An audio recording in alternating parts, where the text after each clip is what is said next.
राज्य सरकारने मराठा समाजाला आरक्षण देणारे विधेयक राज्य विधिमंडळाच्या विशेष अधिवेशनात मंजूर केले। मराठा आरक्षणाच्या विरोधात कुणबी समाजाने मुंबईत आंदोलन केले। कुणबी बांधवांनी विधान भवनावर दे धक्का मोर्चा काढला।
ठाण्यातील मखमली तलावात एका 50 वर्षीय व्यक्तीने उडी मारल्यामुळे परिसरात खळबळ माजली।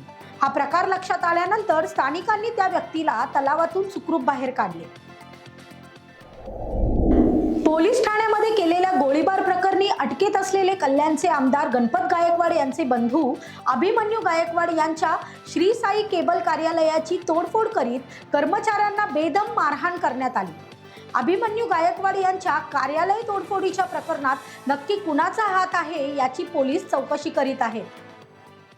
टाइम्स डिजिटलला लाईक करा, सबस्क्राईब करा, शेअर करा आणि बेल आयकॉन दाबायला विसरू नका। पाहत रहा टाइम्स डिजिटल।